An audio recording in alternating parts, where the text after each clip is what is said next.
That night, you dream you are a detective in a quaint little village populated entirely by bird people. Your bird assistant scrutinizes you closely as you stroll along beneath the bright pink sky. State your job title. You know what you're committing yourself to, right? All right. Detective. And what is the function of a detective? Something about teens? do we want to fuck this one up? I don't know, do we? Do we want to fuck... Does it... we know what the things do. We'll get bonuses or penalties to stats based on what our answers are. Let's just solve mysteries. Sure. There are mysteries afoot, and we've got to be the ones to solve them. The purpose of the detective is to understand complex scenarios on the basis of, limited information. Elementary. Very well. Demonstrate the behavior of a human detective. You nod, stick a pipe in your mouth, walk up to the door of a local manor, and knock thrice. A butler opens the door. It is quite fortunate that you have arrived. We are in need of a detective. Oh, hey, I know a detective. You are a detective. I am a detective. Yes. And I know a detective? No other detective is relevant to this, scenario. Oh, is that a clue?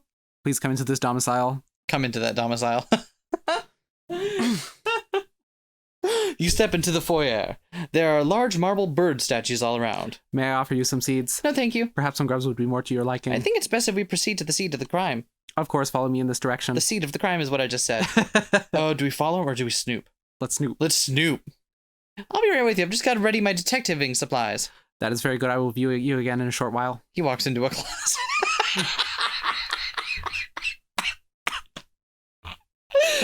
The tiny details like that, like clearly walking into somewhere he could have no business of being. Just The butler requested you follow him, and yet you did not comply. Exactly. Why did he want us to follow? What is he hiding? You are suggesting the butler is the perpetrator of this, crime. One never eliminates the possibility. It's too early to know for sure. For one thing, we don't even know what the crime is yet, but we must keep the possibility in mind. Come now into the drawing room. You open the closet door the butler went in earlier. There's now a drawing room on the other side of it. Thank you for joining us, Detective. As you can see, there has been a murder. He points down at the floor. The dead body of a rich-looking bird person is lying there with his arms folded across his chest. When did the crime occur? 5 minutes ago. And has anyone left or entered the room since then, besides us, of course? No. Then I've already made a deduction. The killer is within this very room. Everyone in the room politely applauds. Now that all remains to find out who. The game is afoot. We shall begin with interviews. Let's interview the Duchess. Ma'am, may I spare a few minutes of your time? Certainly. What knowledge do you wish to obtain from me? You're the Duchess, is that right? The lady of the manor? I am that. And you knew the victim? Pressing a handkerchief against her face. He was my husband. I am feeling a tremendous amount of, sadness. Where were you when the murder occurred? Is it true you were in this very room when the deed was done? How would I know what time this murder was committed? As a person who is not a murderer, I do not have access to that knowledge. But surely you were present while the victim was still alive. Naturally, a woman of my high status would not spend any time in a drawing room if her husband was not also present and also living. And you're here now when the victim is dead? I am. And you didn't leave at all in the intervening time? Of course I did not, but I failed to see what this has to do with the murder. Tell me about your husband. Tell me about your husband. What sort of man was he? He was an exceptionally kind man. I experienced the human emotion of love towards him, which was one of several factors leading to our marriage. Additionally, he was 181 centimeters in height. He had gray hair, and he was assigned to the male gender. Excellent. So you didn't want him dead. I had no desire for my husband's life to be terminated. I wished for him to survive. My preference would have been for him to live eternally without ever succumbing to death, an impossibility though that would be. Yet you stood to gain from your husband's murder, correct? His fortune now belongs to you.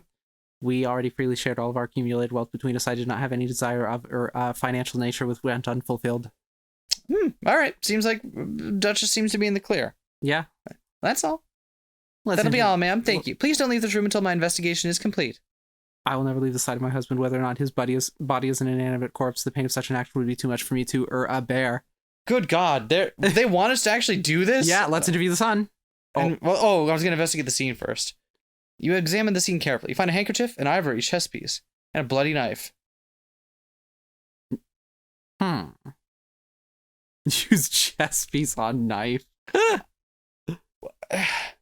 What? Okay. Carefully bounce the chess piece on the end of the knife. You now have a chess piece on a knife. Let's interview this on. You're the victim's layabout son, right? I suppose that is what I am. Suppose? You don't know? I'm a very disinterested person in general. You don't seem very upset about this. I have no cause to feel that emotion at this juncture. No cause? Your father was just murdered! This does not interest me.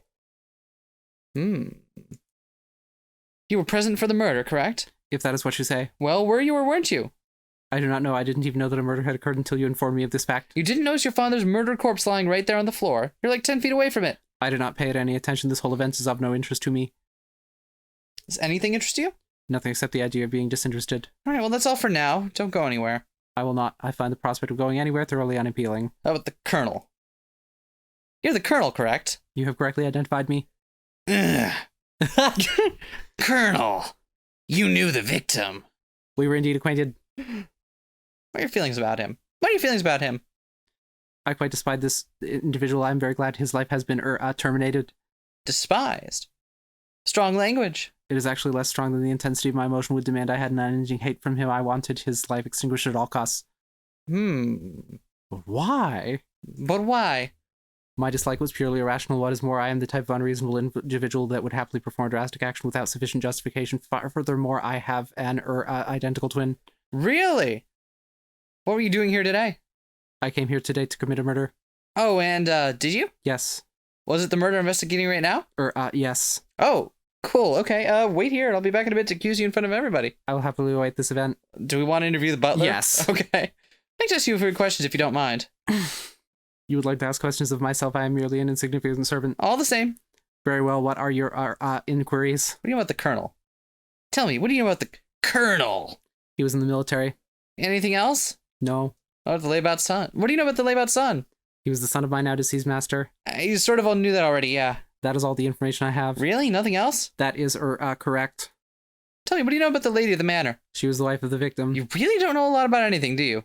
Correct. I am merely an unassuming butler. Okay, then. What do you know about the victim? He was the primary resident of this domicile. I had served him for many orbital periods. What is he like? He was kind, wise, and noble. Any positive adjective you could think of would suitably describe some aspect of his personality. His death is a tragedy of the highest order. Do you think if anyone wanted him dead? I cannot. My devotion to and admiration of this individual was so intense that I find the concept of anyone wanting to terminate his life simply inconceivable. That's all. Naturally, my sole function is to serve others. Gather up all the suspects and pace back and forth in front of them. Thank you all for joining me here today. I've studied the facts of the case closely, and after careful consideration, found there's only one possible solution. The murderer was... I love that you could accuse the victim or everyone. Let's accuse the Colonel, though. Really? We're gonna go... We're just playing it straight. We know what the thing does. Yeah, we could get different stats. Maybe. We don't know how... We could get different stats by accusing... Yeah. What if we say they're all in on it? They're all acting very suspicious. They're all acting like they set this whole thing up just for our benefit. I think everyone's in on this. You want to do Colonel, though? I still do. Okay, fine. The Colonel! What evidence do you have to support this accusation? You openly admitted to it just like a minute ago. Yes, that is correct. Very well. Please take me to jail. An old-timey police officer with a big hat comes in and takes the Colonel to jail. Astounding. How did you manage to solve this, case? Intellect. Yes. A simple matter of logical deduction. When you eliminate every single incorrect answer, the only thing that can possibly remain is the correct one. Now let's go. I think our work here is done. You and your assistant exit the house. Belle is waiting for you outside. Belle? Hey, you're really good at this. Even I'm impressed. She pins a blue ribbon with the word detective on it to your chest. Oh! Wow, thanks. My pleasure. Hey, have you ever noticed that you and I look different from everyone else in the universe? That's true, and we talk differently too. That sounds like an anomaly. I would recommend ignoring it. Weird. I know, eh? You should probably use your detective skills to figure out what's happening. Oh, yeah, I guess that's my job. No need for that, detective. Thank you for the, demonstration. Have a pleasant, morning. You wake up feeling a bit different than you did yesterday. Serenity lowered, alacrity normal, vigilance very heightened, melancholy very heightened, tenacity normal, and guile normal. Son of a bitch. We are so bad at anything except melancholy. Yeah. And vigilance. Yep. Ah. Oh, there we go. It's the end of the block and everyone is filing off to their next activity. TJ marches off the dock, followed closely by the tailors. You slip in next to them as they walk off to the next activity, keeping an eye on the counselor the whole time. I can't pronounce French. My uncle, je suis le plus poivre. Poivre? Poivre. Poivre. That's actually probably closer. The most pepper? Wait, no, how do you say pour? Hey, tailors. Hey. We're just talking about who's worse at French. I'm for sure the worst. No, you're not. I am. Please, you were using the past tense a second ago. Oh, yeah, I'm so the worst that I didn't even know I was using the past tense. That just means you're natural. I'm obviously the real worst. Cette langue, ce n'est pas une langue avec moi. Pointing to her head. Ici, il y a rien moi. No, how about you, Bridget? Are you good at French? I'm awful at French. I'm really bad. Yeah. Yeah, watch. You clear your throat.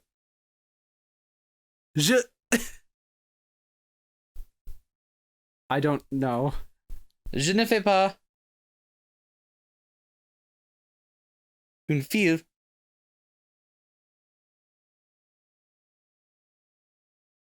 Are we gonna get it correct by accident?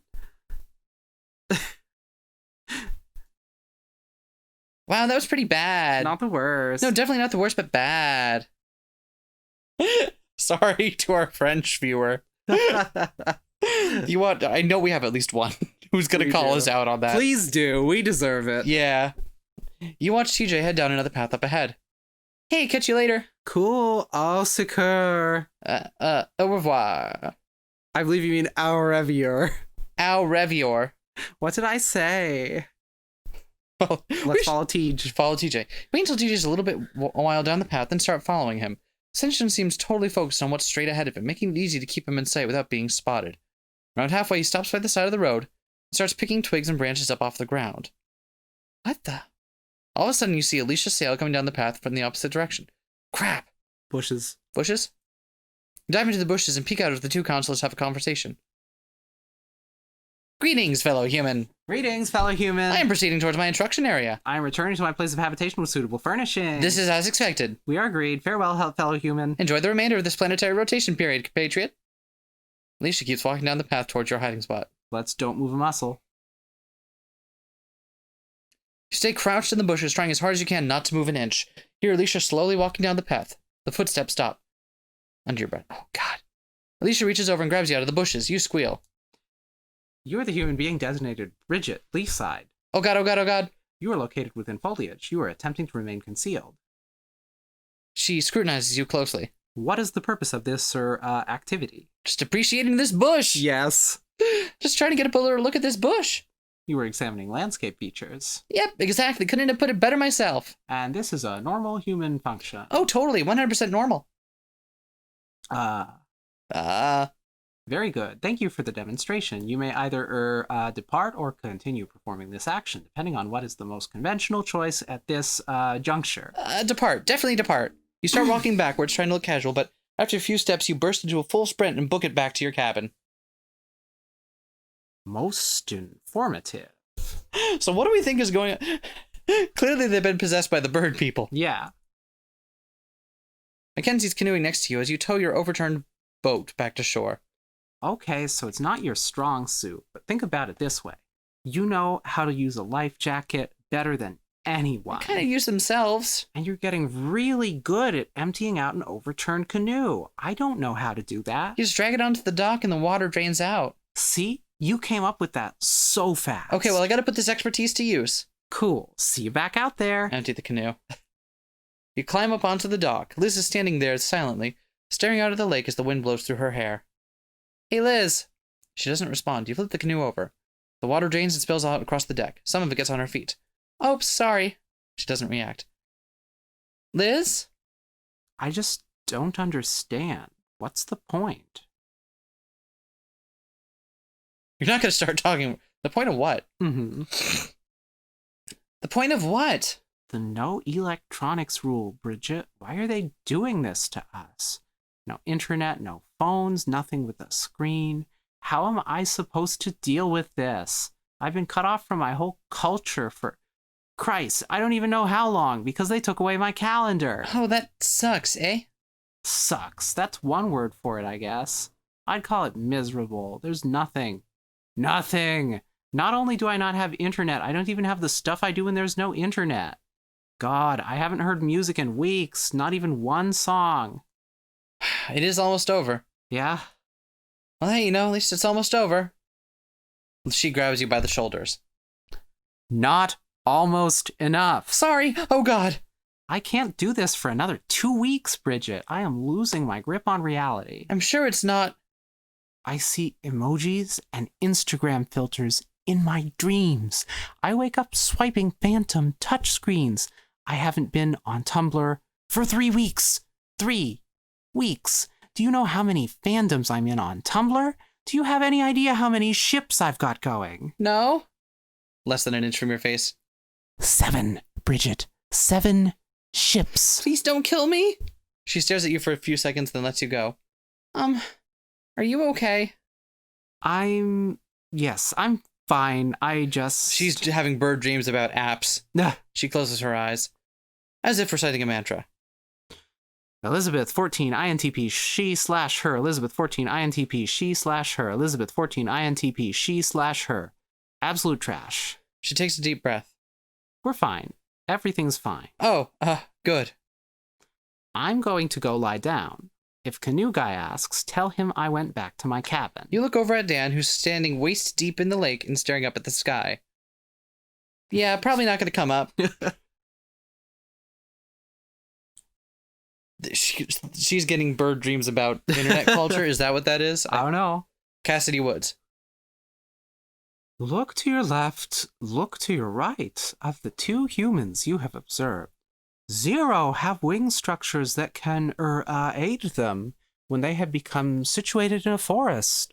This is an inherent inefficiency of the hominid body form. All that remains for human beings to utilize, therefore, is ground. You look over at Belle. She mimes, yawning. As you have looked left and right, now you are instructed to look down. Everyone looks down for you. Everyone looks down except for you and Belle. She does the let's go head gesture. Within the soil can be found multiple grubs, rich in proteins and famously flavorful. A human stranded in this biome will be unable to attain survival without locating a substantial grub cache. You do the what about that thing head gesture in the direction of Cassidy.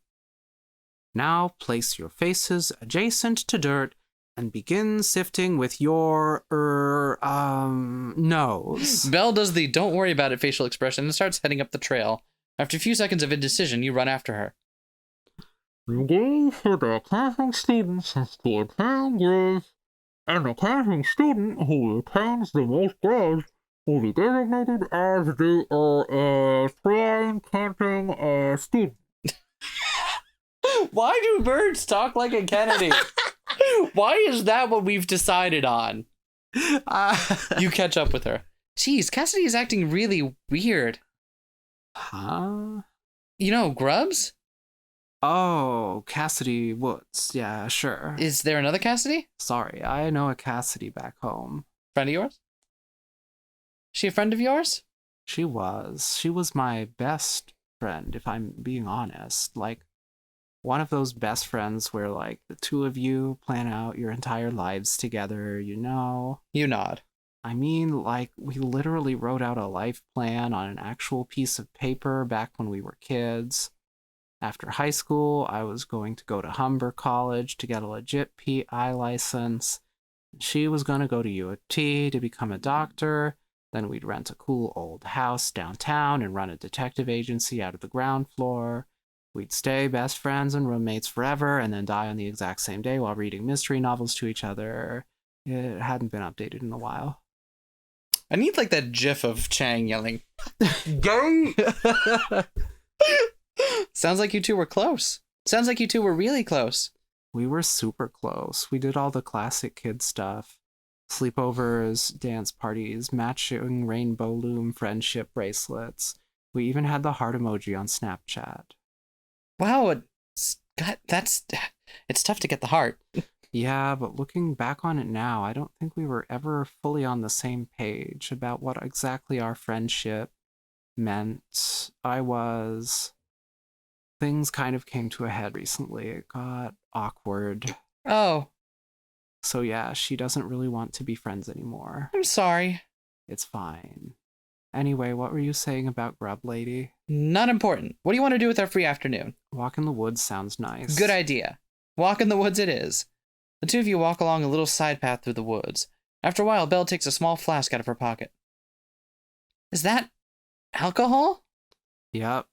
Sorry, do you want some? I just assumed you didn't want any. How did just you kind of look like a square. And sound like a square. I mean, that's fair. That's reasonable. And act like one. You get one more. And smell like one. That was not weirdly, But like, not in a bad way. Weirdly pleasant. I don't. And I'm not going to interrogate that part. When you're a just now. detective, you have to use all the senses. This is reminding me of something very silly and very unrelated to this game, and I'll have to tell you about it because I'm not going off on that tangent right now. Anyway, how did you manage to get booze into a summer camp? I couldn't even sneak in a bag of Oreos. I am a sneaking expert. Oh, By which I mean I am an expert at sneaking, not an expert who is sneaking. Although I guess I'm that too. You pick up a few tricks as a teen detective. she takes a sip. Wait, you stuck a whole bag of Oreos in your suitcase? I'm not a great sneaker.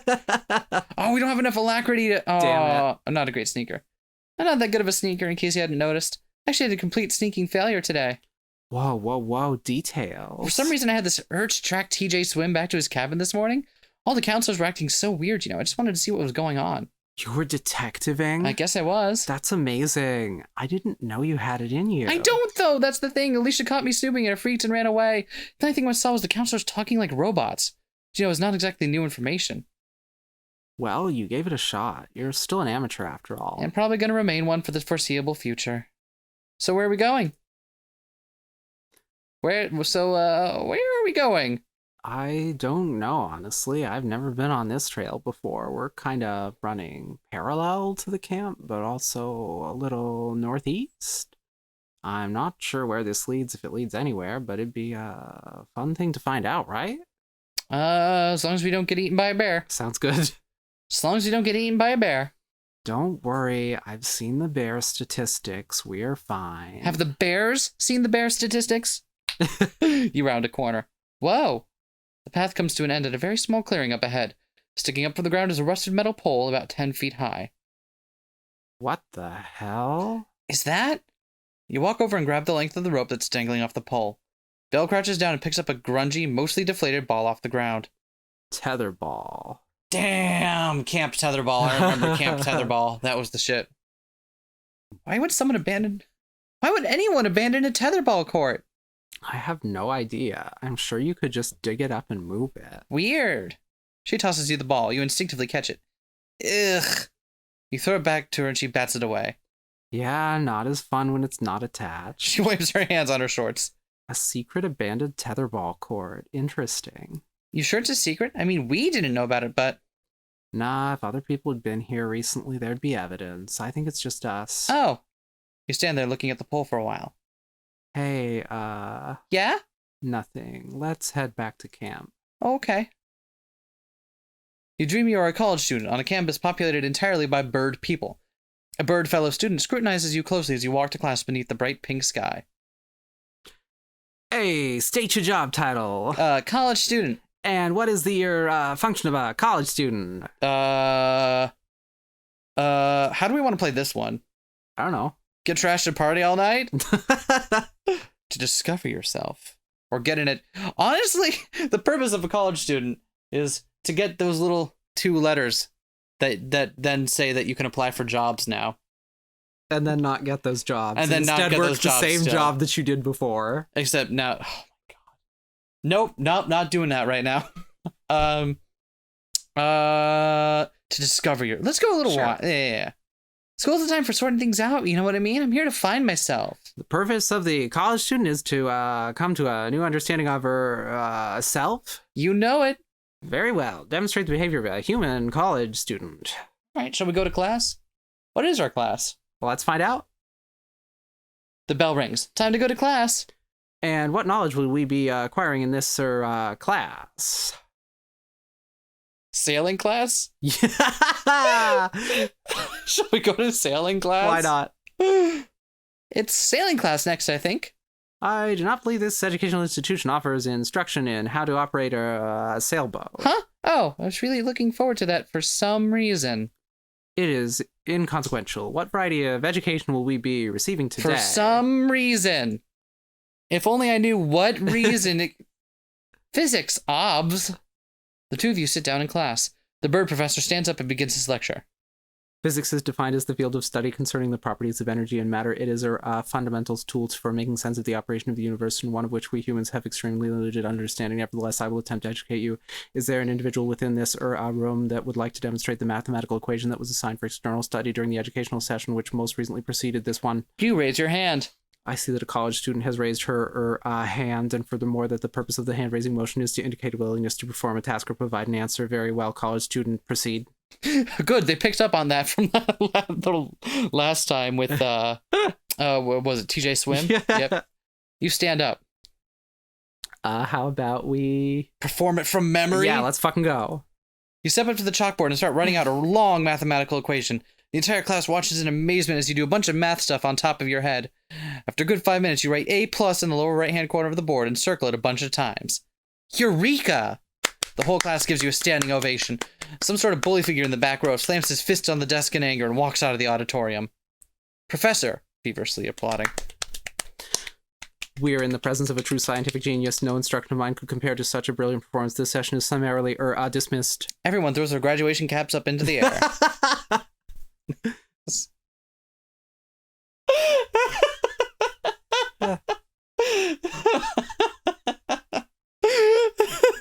I feel like we learned a lot today. Let's head back to the dorms. That seems like a suitable destination. You are now in the dorm building. Another student is standing next to you. Greetings, compatriots. There's a party tonight at the end of this corridor. You've went to a room all the way down the hall. There are lights flashing inside and it is full of loud people. Loud music is playing. I express my gratitude to you for this, invitation. We will almost certainly follow your advice. I look forward to your attendance. On this we are agreed. Now let us proceed. You walk a few steps down the hall and then stop. Out of the corner of the eye, you see that one of the other doors is ajar. Hey, what's a jar doing here? Get it? Anyone get it? Have they not explained jokes to you bird people yet? Not yet. This is an unimportant room. We should ignore it. Look inside anyway. You peek inside and see Belle standing there. Belle? Oh, hey, Bridget. Come on into my college dorm room. Sure. You enter. The walls are covered in stuff you know to be cool. Wow, cool room. Thanks, it's mine. Never had a room like this in my life. Oh, yeah? Well, you're welcome to hang out for a while if you like. Great idea. Should we not proceed down the corridor instead? Nah, I don't think that's necessary. Your fellow student looks around in frustration. Hey, we're both 19 now. Isn't that normal? Yeah, that's right. We are 19. I've known that forever. Isn't it nice that you and I are 19? It's really nice. We're far from Toronto. Yeah, our families don't know anything about our lives, and we never speak to anyone we went to high school with. That's cool. This is quite an unnecessary discussion. We should go down the hall to another room now. You go on ahead. Holding out a cookie. Oreo. Wow, thanks. Where'd you get it? From the store with my money. You stick the cookie into your wallet. After all, you can do whatever you want at college. Oh. Are you still detective? Are you still a detective? You are so good at it. Oh, wow. I never knew you were so interested in my work. Of course I am. Something about a ribbon? What? Oh, shit. Our mouse is running out of batteries. Oh, no. Why is it popping up in the middle of the screen while we're recording, though? Oh, well, Belle staring you right in the eyes. Ha ha ha. Oh, Bridget. You are so smart and funny and attractive. A partygoer pokes her head into the room. Say, there was quite a commotion down the hall in another room. Commotion, you say? Very much so, if only some human could come along and demonstrate her standard behaviors within that setting. Why, I know of one such human. She is present right here. He looks at you expectantly. I don't feel like going to a party. Not really in the mood for a party. Yeah, it's a lot more fun in here. Why don't you stay a while and have a seat? There are no chairs anywhere, so you'll have to sit next to me on my bed. Well, this is how college dorms are. You sit down next to her, your little fingers resting against her wrist. Hey, what time does your roommate get back? I don't have one. Why do you ask? Looking right into her eyes. No reason. College student, I cannot allow this social interaction to continue. I am afraid I must insist that we leave immediately. Hey, do you know this guy? I thought he was with you. Nah, never seen him before. He looks like some kind of anthropomorphic bird monster? Huh, now that you mention it. Never mind, college student. That will be sufficient. Thank you. Good, morning. Our serenity is finally heightened. But our alacrity is lowered. That's true. Melancholy is, as always, very heightened. Is that the gag? Maybe. All right, July 18th. You and Belle are standing out on the lake together. It's a bright, sunny day. What? You blink. You've been staring. Huh? Nothing. She chuckles. Well, I know that's a lie, but I'm gonna let it slide since it's such a nice day out. You smile. Belle holds out a line for you. Ready to give it another shot? Yeah, I think so. You grab the line and pull it until it feels comfortably taut. Remember, whatever happens, just don't let go. She pulls some more things on her side. The boat turns and picks up speed. You're sitting off to the side of the ropes course, watching Heather talk with Mackenzie. This small metal object. Carabiner. Clips things on other things. And this hand gear. Helmet. Stops your head from exploding. This structure is making a suboptimal use of space. What is the reason for, this? Huh? It is mostly, empty. The capacity of this structure is clearly dozens of humans. Yet only one human is currently in occupation of, it. Oh yeah, that. Yeah, it's safety, remember? Only one person at a time. Only one human, being. That's what you're always telling us. Ah, yes, I am entirely aware of my tendency to inform you of this fact. This line of questioning was an evaluation, which you, passed. Oh, neat. Zoe walks over. Sup?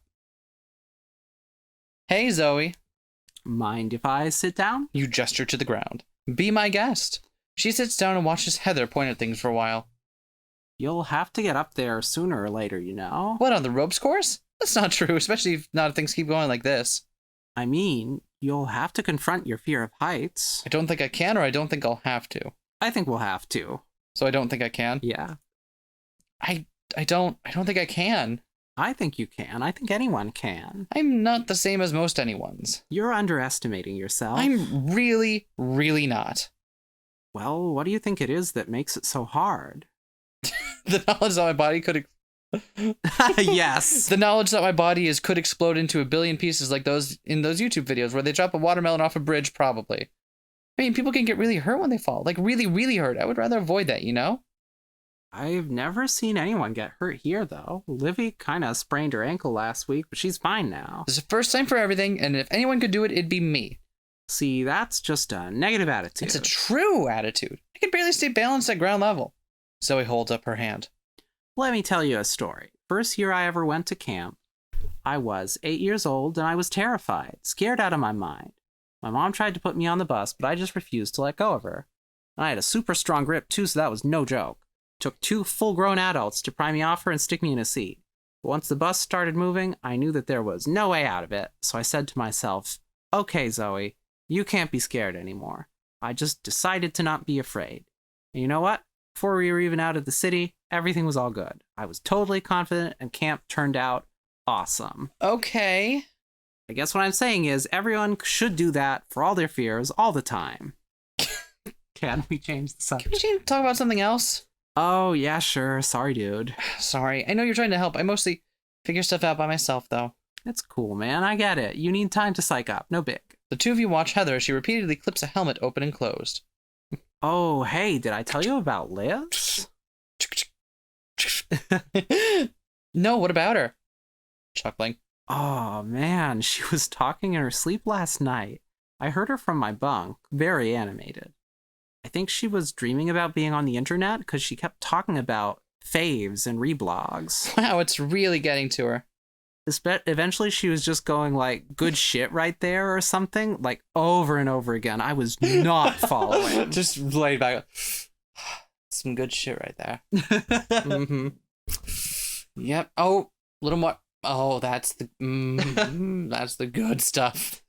Huh. The quality memeage. Yeah, exactly. Huh. Dreams are weird, huh? You're telling me.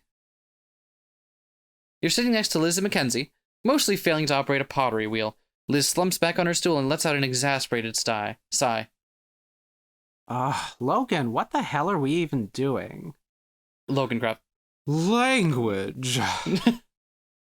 Well, shit. Maybe I'd swear less if you actually told us how to work the damn wheel thingy. It's art. You have to figure it out for yourself. What is art? And all that. He shuts his eyes and leans back. Christ. What's left of her pot kind of flops over and crumples. Seriously, guys, what do I do here? Mackenzie, not taking her eyes off her own work. You're pushing too hard. Apply the same amount of pressure you'd use to hold a cat in between your palms. A cat? Like one that's been overfed, yeah. Wiping her forehead with the back of her hand. You know, if you weren't such a nice person, I would seriously hate your guts. What do we want to talk to? Do you want to talk to Ken's? Sure. Why not? How did you learn to do this, Kenzie? Huh? Oh, this is my first time. Jesus, is everyone at this camp a goddamn prodigy, or am I the only one who sucks at everything? You motion towards your own lumpy, unstable pot. Okay, good. Maybe we could do with a bit more instruction. I could do with a bit more instruction, honestly. Yeah, well, don't hold your breath. You accidentally squish your pot. Crap. Distracted? Just thinking about how weird everyone is lately.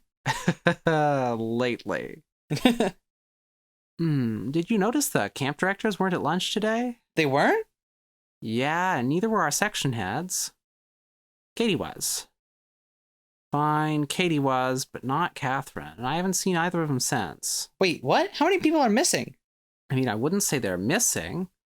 I just haven't seen them lately, but it's kind of a lot of people now that I think of it. Kelsey Kayak's gone, Jake Drama hasn't been showing up to rehearsal for days. People were saying he was sick, I think? Yeah, but no one said anything about Connor Tennis being sick, and he's gone too. Starting to freak me out. Who's left? So who's left? Counting on her fingers. Alicia Sale, Dan Canoe, TJ Swim, Heather Ropes, Cassidy Woods, too. Right, Cassidy Woods, that's 5. Plus Picasso over there. Logan's the only normal one left? You, my friend, have a very generous definition of the word normal. Where do you think where could they have gone? Maybe they all went into town? What, like all 20 of them at the same time? It could happen. What if they bought a really big sofa and needed a whole bunch of hands to get it back to camp? That'd be one really big sofa. Wistfully. Yeah. Starting to freak out? Or it doesn't concern him. Aren't you worried about this? Well, as I said, I don't really care about any of these people. So, you know. What if something happens? Shrugging. I don't think we're gonna die in the woods for want of a windsurfing instructor. Liz's barely rebuilt pot crumples and falls over again. God damn it. Remind me to never let you hold a cat. You're sitting outside the front steps of your cabin. It's late at night and all the lights are out. Functions. You hear footsteps coming down the path. You squint at the dark figure. After a few seconds, you see that it's Belle. You get up and walk over to her. Hey. Hey, can't sleep? More like, not in the mood. Well, if we're gonna stay up all night, we should at least do it properly. We? I'm not in the mood either, come on. Two of you walk up the hill to the fire pit. It's a ways out from the rest of camp, deserted, surrounded by trees, and totally quiet. You rub your shoulders. This place feels a lot less cozy when it's just a pit with no fire. Way ahead of you. She flashes her lighter. Now let's see. She gathers up a bunch of tinder and kindling. Whoa, I didn't realize you were paying attention during all the fire-making stuff. This is pre-camp knowledge, actually. She starts building a teepee in the center of the fire pit. Back when I was 10, I was hired to find a lost treasure in this haunted cabin in the woods. I figured it would be prudent to do some basic survival skill stuff before I got out there. There we go. I like how the bird stuff is surreal, but we're just kind of accepting That kids she is a teen detective, and that's what she does. She lights the kindling and blows on it a few times. The fire catches. Place wasn't actually haunted, of course. The ghost noises were mostly just wind scraping branches. It was totally a treasure, though. That was my 24th case? 24th or 25th. You number your cases? You number your cases? Yep, give him a title, too. Like, the case of She's the just purloined Encyclopedia parakeet. Brown. I love it. Or the case of the anonymous texting bandit. It helps me keep track of my files. What's this one called? What makes you think this is a case? Oh, sorry. I guess I just assumed this episode of your life was important enough to rate. Hey, I've been at this for 6 years. I've foiled jewel heists. It's a very high bar. Uh-huh. Besides, we don't even know how all this ends. Naming it would be premature. How this all ends? What do you mean, how it ends? Well, you don't want to name a story before you know where it's going. And, where do you think this is going? Lots of possibilities. She pokes the fire with a stick. You know, you've never told me, like, anything about your life in the real world. It's not that exciting. Is anyone's life that exciting? I mean, I don't have this interesting secret identity like you do. It's not a secret. I have ads on Kijiji. Okay, interesting regular identity then. Come on, there's gotta be something. Tell me about your friends. I have a group, kind of. Sure. I've got a group, I guess. You guess. Yeah, they're mostly friends with my friend Abby, but they let me tag along. So is Abby, She's my best friend, I think. Pretty sure I'm not hers, though. really? You shrug. We don't have, like, that super close thing you and your friend had, you know? Life plans and stuff. We just go to school together and she's nice to me. That super close thing I had ended up not being so super, and barely even a thing. I'm not sure anyone's really that close. Oh. What do you think? We're doing okay. Sure. You know, I think you and I are doing pretty okay on the whole friendship thing. You think? Well, yeah, we have these conversations where, like, we want to actually know things about each other. Like, we're asking all these questions. You mean like right now? Yeah, exactly. Like, I don't do this with my friends back home.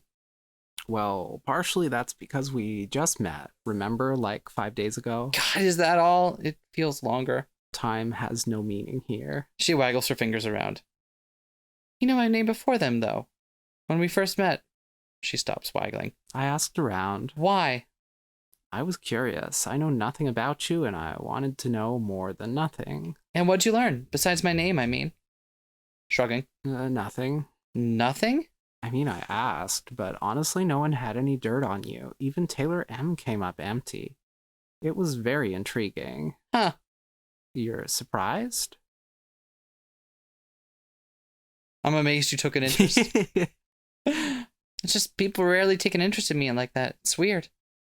I hope you don't think I'm a total creeper. I don't. You just weren't going through my stuff or anything. Just asking around. Okay. Besides, this whole having a conversation thing is a much more efficient way of learning about you. I'm not normally this talkative. I'm not normally this talkative, you know. No, you're not. And when I do talk to people, I'm usually not the main talker in the conversation. Makes sense. There are definitely some dominating personalities here. Like The fucking Taylors. Taylors. I like how we had even already assumed that they're a unit. You mean like the Taylors? They do get a bit carried away. Just a bit. They mean well, though. I guess. You drum your fingers on the side of the log. Do you think any of them have got any ideas about me? Ideas about you? You nod. That's kind of a vague question. I mean, I'm sure they have their opinions. Yeah. Are we talking about a specific idea here? Forget it. You look away. Belle stares at you for a few seconds, then inches a bit closer. You don't have to be afraid to talk about it. Not around me. I'm afraid. She rubs her wrist. Look, I can't know for sure what people think of you, but I will say, the only time this particular subject comes up is when you and I talk about it. You're not like being gossiped about.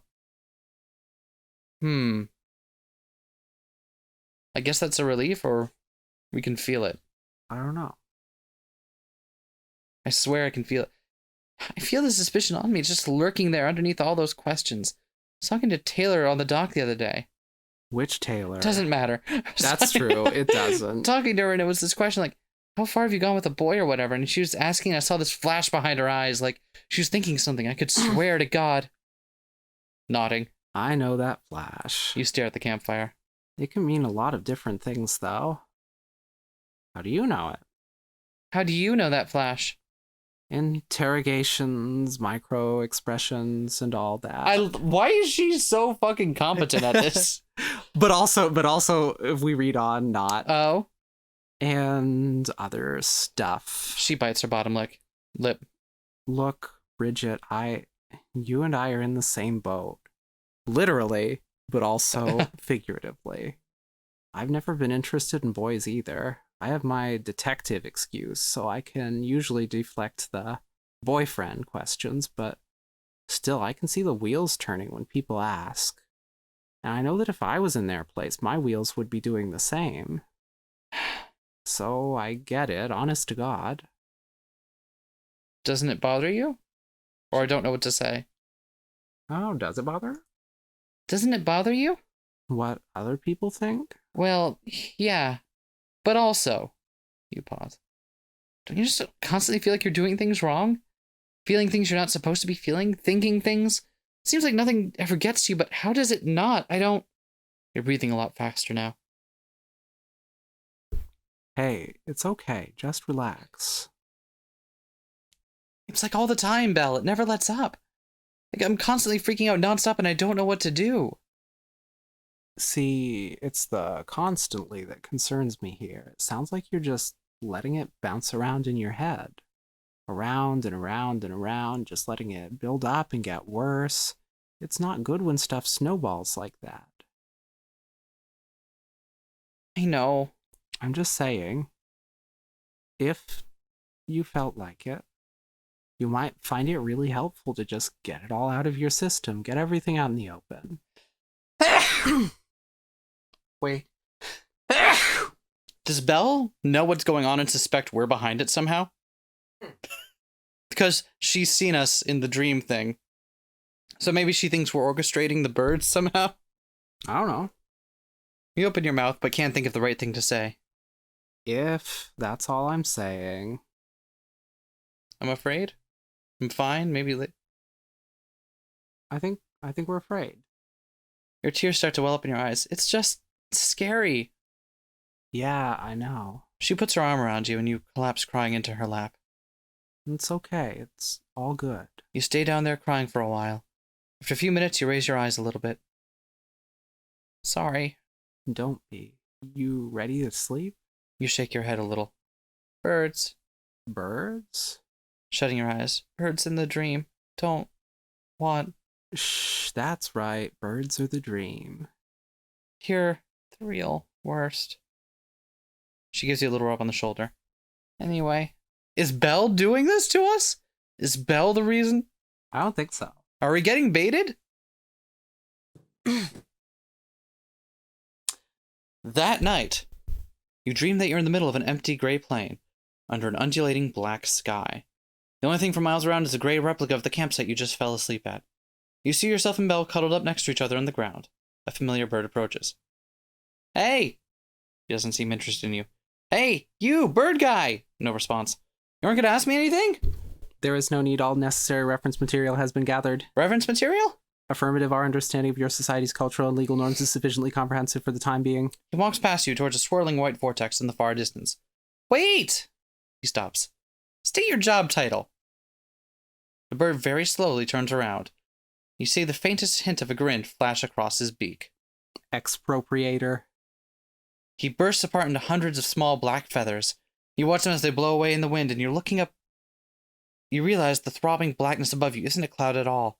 It's a flock of birds, millions of birds completely blocking out the sky, all flying towards the vortex.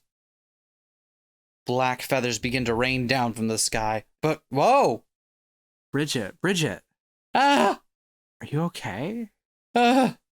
You wouldn't stop thrashing around. I thought you were having a seizure or something. I'm fine. You pick a twig out of your hair. Why am I covered in dirt? Probably because we slept in the dirt. Right. Sleep. Are you sure you're okay? Yeah, you sit up straight. I think we need to get back to camp.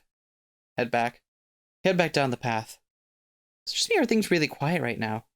No wake-up bell. Maybe we're up That's early? me. It's me. I'm the wake-up bell. Maybe we're up early? Squinting at the sun. No, we're not. You enter the main camp, passing through the junior boys section first. Seriously, shouldn't we be hearing people at this point? Before this point, something is definitely off here. You walk past Cabin 5. A bunch of boys are sitting on the steps, silently staring at you. There are loose black feathers all over. Okay, that's a little creepy. I think we should get back to our section right now. Yeah, I think you're right. You pick up the pace and head to the senior girls section. On the way, you keep passing by more silent campers covered in feathers. I think we might know something about this. Belle, there's something I need to tell you. Now might not be the best time for this particular conversation. No, listen, it's about the feathers. I've been having these... Oh my god. You see Mackenzie sitting on a stump, staring... Bleh. You see Mackenzie sitting on a stump, staring vacantly at nothing. There are feathers all over her. Mackenzie! You run over to her and grab her arm. Mackenzie, what's wrong? Say something! Belle waves her hand in front of Mackenzie's face. No response. Jesus Christ. No. Oh god, it's all real. Okay, calm down. We just need to find... There's no one. The counselors are all birds. Bridget, don't freak out on me here. She puts her hands on your shoulders. I don't know what's going on, but Logan's still normal, right? We just need to find Logan, and he can get help, okay? Come on, stay with me. Belle grabs your hand and runs down the path to the main lodge. On the way, you say Zoe, Liz, and a bunch of other girls from your section, all just as catatonic as Mackenzie. When you get out to the main lodge, there are dozens of campers sitting there in the same state, along with most of the missing directors and section heads. The tailors are standing under the flagpole covered in feathers. Oh no. It's okay. We're okay. We're just keeping our eyes out for Logan. There. Look. She points over to the steps of the lodge. Logan is standing there with his back to you. Belle, I don't know. Logan. He turns around. He does not have a normal look on his face. Shit. Ambulatory humans. Other counselors walk up beside him. Outside the deployment radius at time of incursion. No matter, they pose little threat. Alicia walks up to you. You take a few steps back. Most intriguing scenario. I had been wondering where this specific human being was. Troublesome, even while conscious. You're the bird from my dreams, aren't you? The main bird. Incorrect. I am the human designated Alicia Sale. I was born in the 1997th year, and I am skilled at operating the wind-propelled aquatic vehicle. Bridget, what's going on here? They've been using me. Yeah? I think they've been using me for something. I started having these dreams a few days ago where everyone talked weird, and then all of a sudden the counselors started talking weird too. Like in real life, whatever took them over.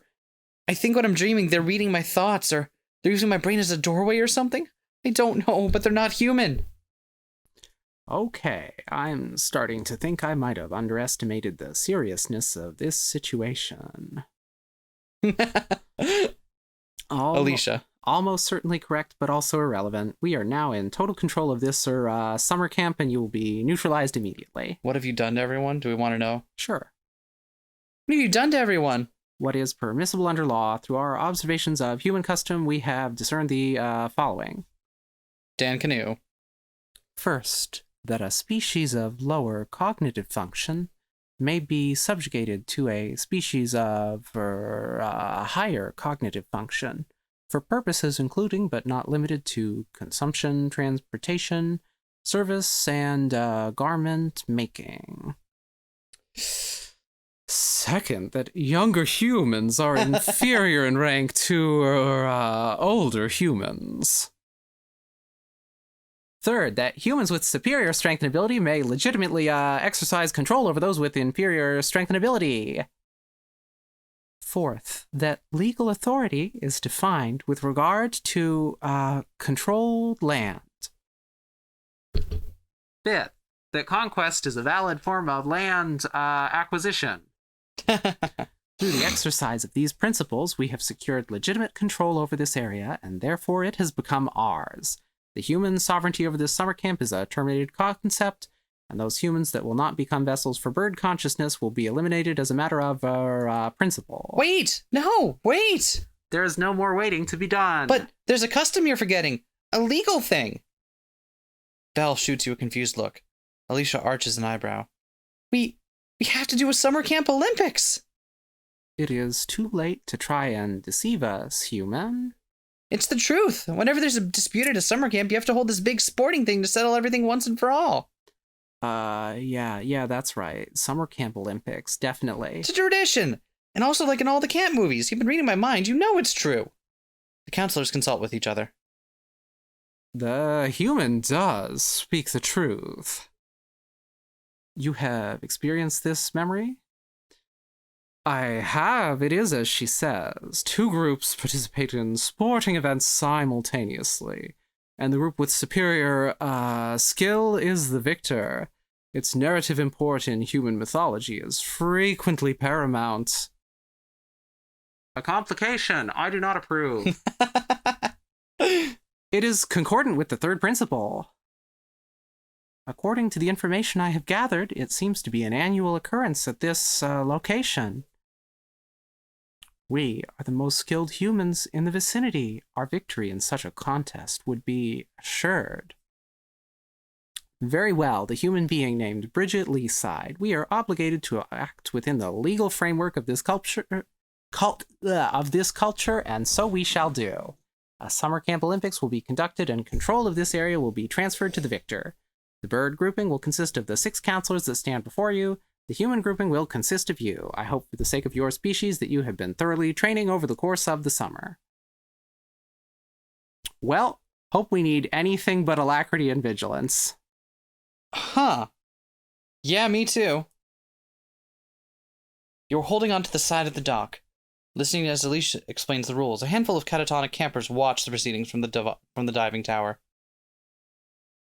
The initial round of the Summer Camp Olympics procedure commences momentarily. This will be a competition to depart from your current location and arrive at the opposite end of the swimming enclosure in a minimal amount of time. The individual to arrive in the least amount of time will receive the first of 6 points. Your teeth chatter. Cold this morning? Is it ever not cold in here?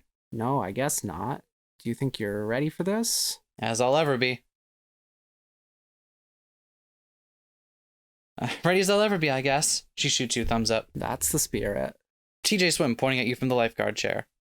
I am the human designated TJ Swim. I am the most skilled at immersing myself in water. He dives off the chair and lands in the water. Excellent. This is the moment of commencement. TJ furiously kicks off from the dock and starts swimming across. Just breaststroke, right?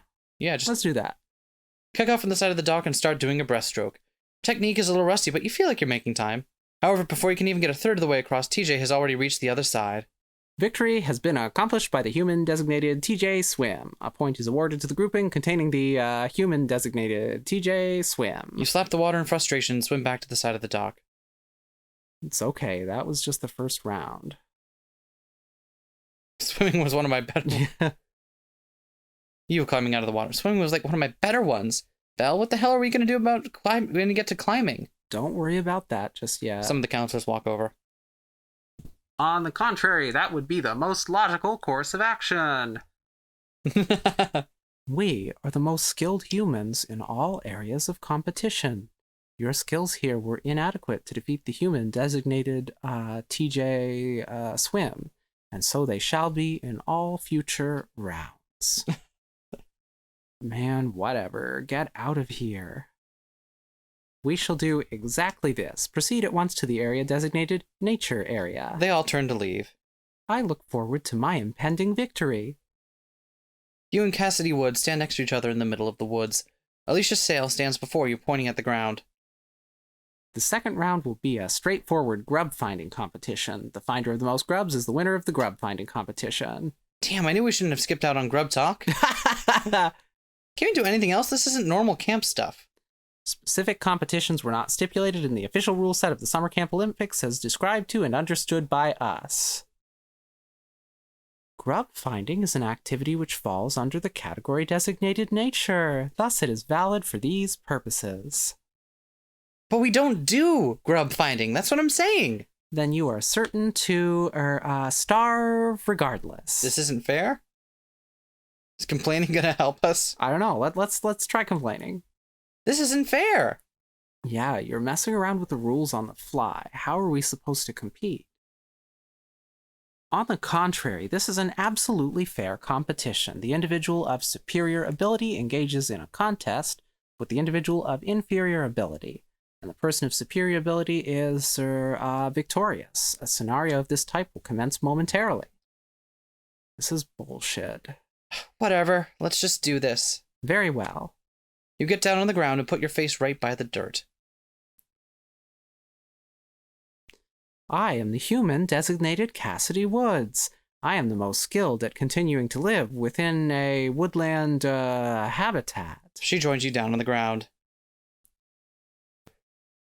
The participants are prepared. Now commence the behavior. Cassidy buries her head in the dirt.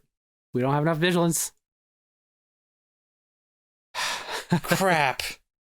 You shove your face into the dirt and start rooting around. Almost immediately, your mouth fills with dirt and you start choking. You get up and start coughing and spitting it out. Belle comes out and hits you over the back. Blah! Belle looks at you. You shake your head. She nods. All right, whatever. You bastards win this round. Blah! You stare up at the low ropes course. This is not going good, Belle. Not ideal, I'll admit. You're so much better than me at all this stuff. We're just going to lose. Don't think like that, okay? Kinda hard not to. There's still 4 rounds left. We can start our comeback now. With climbing?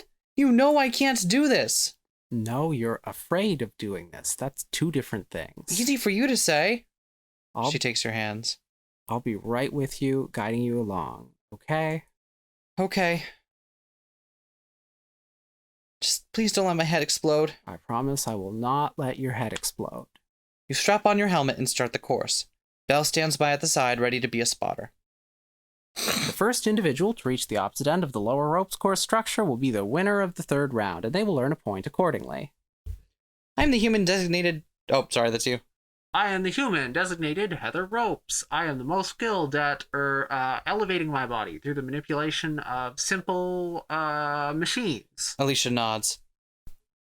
The round will commence at the termination of this sentence. Heather bounds over to the ropes course, but then just stands at the entrance. Push her aside. Yeah, either push aside or slip by. Both sound good. You walk up to Heather, timidly push her aside. She shuffles over, not really offering any resistance. Okay, then. You slowly walk up to the stairs and take first section. It is wide swinging plank suspended by ropes. You tap it anxiously with your foot. Compatriot, why have you not yet engaged in the rope climbing activity? I cannot proceed. I require an additional individual. But you are the most skilled at this activity. An additional individual would be of no benefit. I agree fully. However, it is mandatory for every individual to be followed by an auxiliary on the ground, whose purpose is to prevent death. Belle pats you on the leg. Okay, good. At least we've got a head start. You whimper. We got enough serenity, so yeah. We'll take a deep breath and step out onto the platform.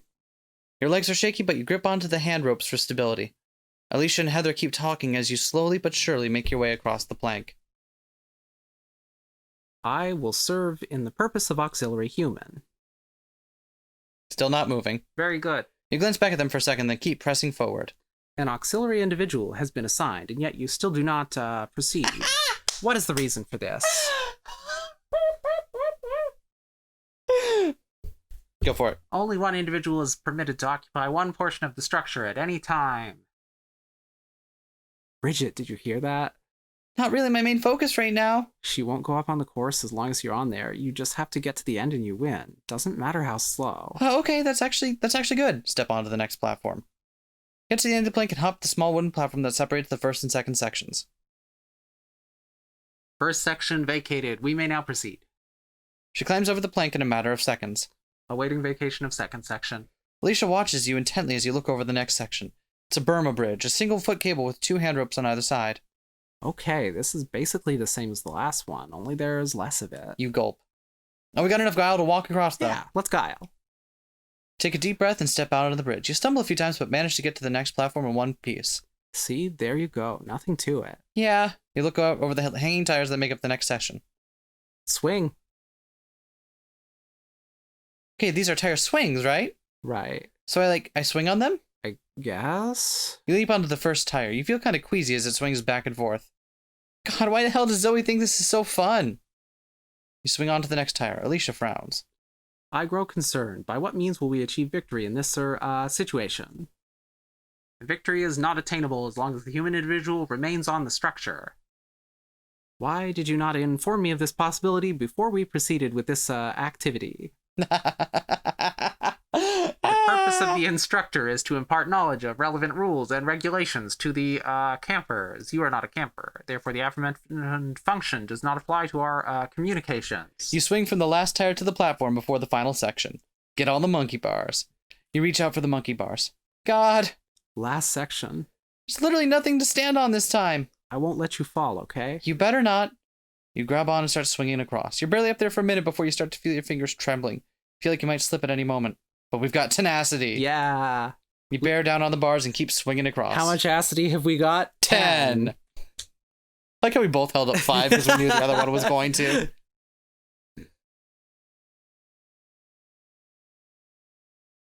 I read the Wait, you already read the thing? I'd already read the thing. Sorry, you're I welcome wasn't paying to, attention. You're welcome to just, keep stalling for time. Okay. There you go. You got it. Only a few bars left. You get to the end of the course bars and jump off onto the last platform. Heather nods and steps down from the course. Ooh. You've winded and your whole body is wobbly. As you step down from the platform, you lose your footing and start to fall. Belle reaches out to catch you, and the two of you tumble onto the ground. Somehow she ends up landing on top of you. You okay? I am never going up there again in a million years. She laughs and rolls off to the side. You see Alicia looming over you. You are awarded a point. I would recommend enjoying the sensation of temporary victory, as it is unlikely to be repeated at subsequent events. She and other counselors walk away.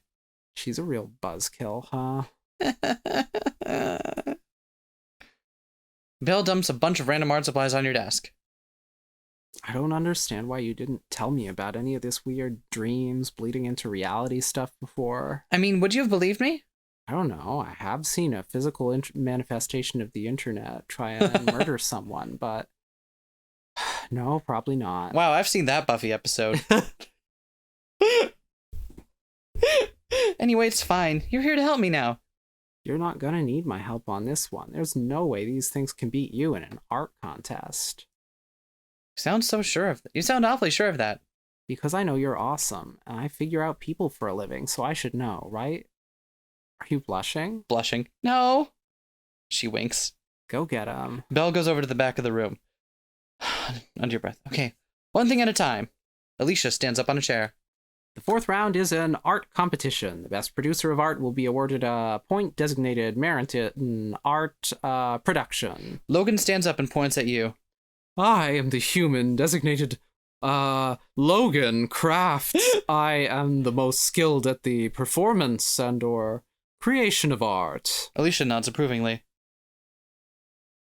The round commences now. But he's not, because he never did anything during it. He never did anything. That's awesome. We did painting last time, We right? did painting. Let's yeah. paint. Let's paint again. Take out a set of paints. Logan is just kind of staring ahead. What is art? This is not a suitable context for pedagogy. Proceed at once with art manufacture. No, the human designated Logan Crafts not understand. What is art? I do not have access to that knowledge. Literally paint anything. Oh my god. Algonquin Park landscape, self-portrait, or a flock of birds? How How about a self-portrait? Start painting your own face, basically from memory since there are no mirrors around. Logan still isn't doing anything. Compatriot, you are being overly reliant on the conscious mind. The creation of art may very well be instinctual. Yes, do what comes naturally to the human designated Logan Crafts. Logan closes his eyes for a second, then opens them again. He reaches in his pocket, takes out a bag of weed and some papers, and starts rolling a joint. Logan Crafts staring down in horror. I do not understand. This does not appear to be art. What is art? I do not know what art is. Bridget, this is your chance. Finish strong. Take your time, make sure it looks at least somewhat like your actual face. Logan never so much as makes a move. After applying the last finishing touches, you sign your name at the bottom and put down your paintbrush. Done! You hand the paint over to Alicia. She examines it, then returns it to Logan. Are you capable of matching this accomplishment? I lack the requisite knowledge to prevail in this situation. I must forfeit. Yes. She pumps her fist. Very well. The point is awarded to human designated Bridget Leaside. The counselors all stare off in silence. I'm liking this so much. This is really good. This really does feel like a genuinely good YA novel. Like Yeah. it has exactly that particular kind of quality to. I don't know how to explain it, but it definitely feels like a YA novel. I'm enjoying it. Okay, canoeing. This is an easy one. Just don't tip. Just don't tip. That's like the main thing I do in boats and in restaurants. I hope I fall in the water. Well, statistically speaking, one of those two things is good. As for the other, you're due to not fall in the water. I don't think that's how that works. Here's a perfect chance to test the theory. Look, you crushed that climbing one, right? And that was something you'd never done before. Compared to that, this is nothing. I only won the last two because counselors were being all weird about things. What are the odds of that happening again? You look over at Dan. He's gripping the paddle with both hands like it's a sword. Like 50-50? Dan just sitting there menacingly brandishing. He never gets in the canoe, so he won't know anything about how to do it. Oh my god, you're right. You get into the canoe. The whole thing wobbles. We will now initiate the penultimate round. The contest is a vehicular race. The first to bring their vessel from the wooden surface identified as the canoe dock to the wooden surface identified as the sail dock will be deemed to have won. Dan stands up in his canoe and points at you. I am the human designated Dan Canoe. I am the most skilled at maintaining the stability of my hollow log in order to facilitate aquatic travel. He sits back down. The competition commences immediately. Let's paddle gracefully. Yeah, let's do it. You calmly paddle forward, keeping your boat straight with a series of perfect J-strokes. Dan's boat doesn't move from the starting line. Compatriot, you are not proceeding. This is a correct evaluation of the current situation. For what reason are you failing to propel yourself forward? This is a critical juncture. Propulsion is not a task that I have become accustomed to. That does not seem like a possible occurrence. And yet it has occurred. Slow and steady. Yep. Keep going forward at a steady pace. The boat stays nice and stable. Meanwhile, Dan still hasn't started moving. You look behind you to see what's going on. There must be an error in your appraisal of the situation. What motor skills has the human designated Dan Canoe acquired through repetitive action? He has not acquired any such abilities. How can this be? He is the most skilled at operating this vehicle. He is indeed possessed of the most extensive knowledge of the vehicle's operation. However, He impotently dips the paddle in the water. his level of practical experience appears to be nil. While you're occupied listening to Dan and Alicia, your canoe slowly drifts off course. When you turn back around to see, you're headed straight for a rock. Crap! Serenity now. Serenity. Sorry. You jam your paddle in the water and do a reverse stroke. The canoe stops before it hits the rock. Whew. You have witnessed the younger humans to which you have been assigned operate the vehicle in question, correct? Imitate their actions immediately. Very well. He shuts his eyes for a second, then opens them again. I will ensure that you are coated with water. He splashes Alicia with his paddle. Looking down. What is occurring? This is not my function. Ha ha ha. I am amused. I am bored. I miss being connected to the interconnected computerized global communications network. I am going to capsize. He grabs the side of the boat and flips it over. Dan canoe emerging from the water. Vehicle operation complete. Hell yeah. All right, this is it. We have 3, they have 2, 1 more, and we'll be in the clear. What happens if we tie? Alicia sail from across the dock. In the event of a tie, all humans will be eliminated. Okay, I'm hearing that in the event of a tie, all humans will be eliminated, so I'm really gonna need you to focus up. Jesus. Belle, I don't think I can do this. It's fine. We're just gonna take it one step at a time. Now, this thing here is called the tiller. You use it to... No, like, I really don't think I can do this. I mean, sailing has already been pretty difficult for me, both on a psychological level and just in terms of ability. I hadn't even considered the prospect of competitive sailing until right now, and honestly, I'm not feeling super great about it. And also, like, I haven't eaten all day in between the prophetic nightmare and the campfire. I really didn't get much sleep last night. I'm not complaining about the campfire because that was actually really nice, but still. Belle grabs you by the life jacket and clumsily kisses you on the lips. You can do this, Bridget. I believe in you. Sorry, was that weird? No. That was probably the least weird thing that's happened to me all summer. Okay, good. I've been trying to pick the optimal moment for the last few days now, and this seemed like the best shot.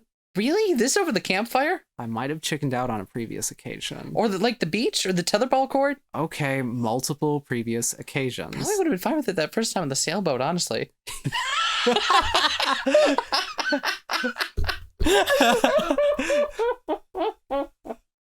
Okay. You know what? Let's circle back to this later. Right now, you just need to get out there and win. She places a line in your hand. You remember what I told you, right? I'm a terrible... I'm a terrible liar? That's true, but no. She looks you straight in the eyes. Hold on for dear life. Alicia stands in her sailboat. The rules of the final contest are as follows. 2 individuals will travel by means of wind-propelled vehicles to the indicated distant floating marker. She points to a buoy a little ways across the lake. The first individual to stand upon the wooden surface identified as the sail dock after having first arrived at this marker will be affirmed the victor and will be awarded the final point. She points at you. I am the human designated Alicia, sail. You're really, I am the most skilled at deploying false wings at the top of my aquatic vehicle. Really milking this one, huh? She sits back down. Commence. The 2 of you sail out onto the lake. Belle stands on the dock and watches you leave. God, I really should have finished explaining about the tiller. Head for the buoy. The wind fills your sails as you head out towards the center of the lake. The boat basically seems to be moving by itself so far, and you manage not to flip it over as you tentatively pull on some lines. By the time you pass the buoy, you're practically neck and neck with Alicia. You look over and see your boat start to turn back towards the camp while yours stays on its original course. Oh crap, how the heck do you do this thing? We pull the thing, right? But it's the other thing. The other thing? Yeah. Yeah. Reach out and pull on something that looks pullable. It doesn't budge. Okay, not that. You pull on another thing. Nothing. Not that. You catch something moving in your peripheral vision. You turn your head and see that it's the boom swinging towards you at full speed. Shit! You get up and try to jump out of the way, but you don't get there in time. The boom slams into your chest and carries you out over the water. Hold on! You desperately clutch at the boom. Looking down, you see that you've somehow become suspended over Alicia's boat. She stares up at you with an unconcerned expression on her face. Finally, your grip gives out and you tumble down onto the boat. Turn around just in time to see your own sailboat drift away and capsize. You have abandoned your vehicle. Do you forfeit? I haven't lost yet. Rules say I just have to get back to the dock. They don't say I have to get there in my own sailboat. Correct appraisal. However, even though it remains technically possible for you to attain victory, your effective chance of doing so is 0. I am intimately familiar with the function of your brain. You are right now processing this information and finding it to be true. Allow me to reinforce this process with several factual statements. The human designated Alicia Sale, which is to say myself, is superior to you in every relevant field. You are inferior in courage. You are inferior in intelligence. You are inferior in physical strength. You are inferior in vehicle operation. She adjusts some lines. When we arrive at the dock, we will be in a competition to disembark the vehicle. The individual who completes this task in the least amount of time will be designated the winner. But you have no qualities or abilities which would allow you to disembark at a greater speed than the human designated Alicia Sale. In addition, when this vehicle arrives at the dock, I will maneuver it in such a way that I will be nearest to the dock and you will be furthest from it. thus amplifying your disadvantage. The only likely possibility that arises from these facts is the one stating that you will fail to achieve victory. You and your companion will be neutralized. You stare at the dock. It's coming up fast. You know the preceding statements to be correct. For what reason do you decline to forfeit? I'm going to kick your ass. Because I'm the human designated Bridget Lee's side, and I'm the most skilled at kicking your feathery bird ass. That's why. A hopelessly inadequate response. You watch silently as Alicia sails the boat the rest of the way back to shore. She lowers the sails as the boat nears the dock. We're starting to stand. Our interaction is concluded. Grab her. You grab onto her life jacket and try to pull her back down, trying to free herself. Seize this action. You hold onto the life jacket as Alicia slowly inches towards the dock. One of the buckles on the front comes undone. It is futile to try and restrain me through physical force. I am a larger and more skilled human. Whatever. The other buckle unsnaps. You tumble backwards with the jacket in hand. Alicia stops dead in her tracks as soon as it slips off of her. The wearing of the life jacket is mandatory. You look down at the jacket. Alicia lunges at you. Throw it in the lake. Throw it in the lake. You throw the life jacket into the water. Alicia jumps in after it. Clamber out of the boat and collapse on the dock. Bridget. She runs over. Are you okay? Yeah, She gives you a huge hug. No, this is not possible. We are the most skilled humans in all relevant areas. Your victory is an inconceivable occurrence. Deal's a deal, bird brain. Now, fly back to wherever you came from. An unacceptable outcome. We hereby launch an appeal. What is the appeals process for the event designated Summer Camp Olympics? There isn't one. You lost. Impossible. A foundational aspect of human legal practice is the right to appeal a judicial decision. I have observed it. I mean, not in sports, though? This cannot be! Dripping wet Alicia sail. Very well, then I think it is time we dispensed with legal formalities. She spreads her arms out wide and slowly flaps them up and down. Compatriot, desist! Uh-oh. Belle grips your arm. You take a few steps back. Alicia starts sprinting to you, but before she can reach you, she abruptly comes to a stop, frozen in mid-stride. Ugh. You fool! The conductors have detected your protocol violation. Through gritted teeth. No, you don't understand. We're so close. We just need one extra legal activity. Suddenly, all the other counselors are frozen as well. You feel a huge woof in your chest. All of the campers and counselors simultaneously pass out. You and Belle stand there in silence for a good 30 seconds as the accumulated feathers start to disintegrate and blow away in the wind. See what I tell you. Nothing to worry about. You let out a weak little laugh as Belle ruffles up your hair a bit. You look over at her and she smiles, and the two of you kiss again. Hey. Yeah? We should probably check and make sure everyone's still breathing. Huh? Oh, yeah, that's probably smart. That night, you dream you are falling slowly through a bright pink void. A vaguely bird-shaped figure flies up to you wearing an expression that seems wholly free of scrutiny. They retrieve a small translucent dodecahedron from the folds of their shimmering orange vestment and gaze into it, rotating it slowly as they speak. As official protocol dictates, you are hereby informed that a fourth expropriation attempt will take place in a period of time roughly equivalent to 7,853.0288 orbital periods of the planetary body around its local plasma sphere. Early calculations indicate that the incursion will be launched at a location approximately 13.215017 degrees of latitude north of the line designated equator and 59.52430 degrees of longitude west of the line designated prime meridian. Your species is advised but not obliged to take any measures it deems necessary to make this process a fair and equitable one, as well as to facilitate adequate compliance with local custom. Do you acknowledge receipt of this information? What are you, exactly? That is not applicable. That is not an applicable answer to the previous question. Do you acknowledge receipt? Fine, yeah, but the dodecahedron unfolds and disintegrates. Then our duties are concluded. Thank you for your attention and have a pleasant morning. 1 week later, you are practically dragging Liz into your cabin. Come on, you like games.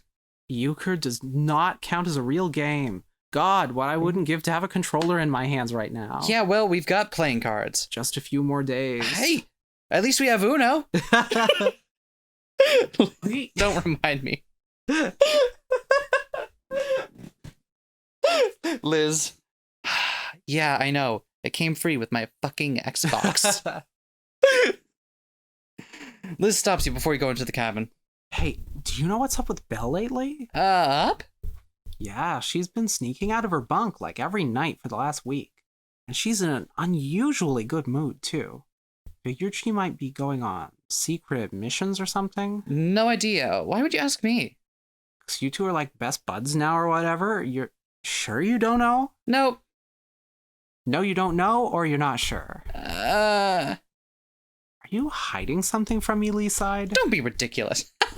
What a silly question. Let's go. The two of you step inside. Mackenzie, Belle, Zoe, and the Taylors are all sitting around Taylor C's bed. You plop yourself down next to Belle. All I said is I'm the reigning euchre champ, which is true. Not even. I've won more games than you. Yeah, but I won the last one. That means I'm reigning. Zoe while shuffling cards. You're both champs in my book. Champ. Now, Sport. Now, do either of you know how we're supposed to do this with 7 players? Don't worry, I don't know how to play. I'm just going to look over Belle's shoulder. Cheating. It's not cheating if I'm not playing. You push her. Grinning. Semantics. Okay, good. If we're allowed to be out, then I'm out too. She rubs her face with her hands. Damn, dude, you look rough. Same old, electronics withdrawal taking its toll. You should try Bridget's walking thing. It might help you relax. Walking thing? She looks over at you. You know, the midnight walks? Oh yeah, you've been going out every night lately, huh? I mean... Just wandering around camp by yourself, you said, right? Does seem to help you blow off steam. Belle smirks a little bit. Liz's eyes widen and her mouth hangs open. Yeah, they're great. Very peaceful. Recommended. You get up from bed. On a totally unrelated note, I've got to go outside for some reason. Liz, while leaping up. I also have to do whatever it is you're doing.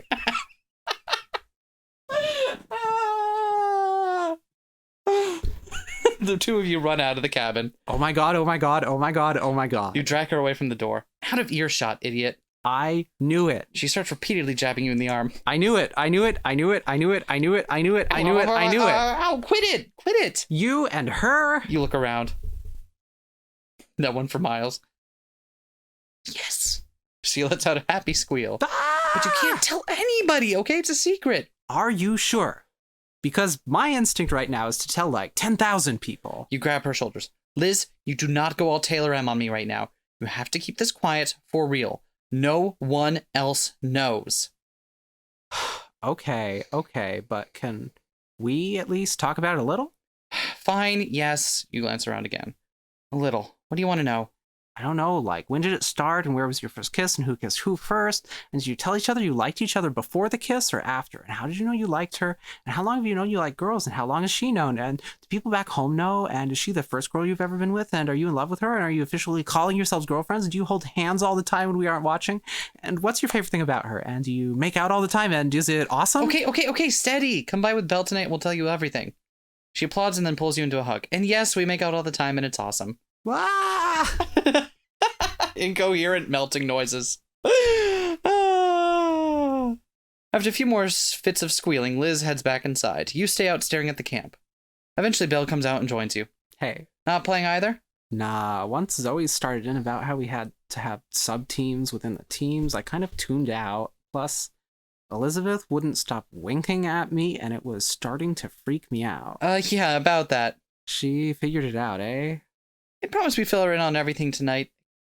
Everything except the bird stuff, obviously. Yeah, nothing to explain on that front, right? Not like any of them even remember that anything happened. You look down. She's cool, don't worry. Yeah, I know, it's not that. I just can't stop about thinking of how we have to go home soon. Aww. She puts her arm around you. Just sucks. Why does it have to be over so fast? I don't know how I'm going to handle saying goodbye to you and getting on the bus ride home. Saying goodbye? Why would you have to say goodbye? Because we're going home? To Toronto. We're going home. To Toronto, where we both live. We can see each other whenever we want. Oh my god, you're so smart. Is that why you're a teen detective? Yes. I mean, that bus ride is going to be like 4 hours long, so I sure hope you don't plan on disappearing before we get on it. You give her a big hug and she stumbles back a little. Wait, did you seriously think you were never going to see me again after the end of the month? Maybe. Is that why you kept getting all quiet whenever I talk about the city? Kinda. And how many days have you been freaking out about this? All of them. She chuckles and pulls you in a little tighter. Bridget, you are the real worst. Aww. Good game. That was amazing. That was fucking fantastic. We picked this one out of, I think, 3 options. The author had on their itch page, and that was phenomenal. If you liked this, they do have a couple of other YA styled text based novels on their itch page, and you should definitely check them out. Last I checked, I think they were all free. But please go play them and try them out, because this was really swell. I think I needed something like this. Yeah, me too. Where it was just, yeah, you know what? It's fun, it's uncomplicated, and it's swell, and I love it. Yeah. More of that, please. Thank you again. Thank you.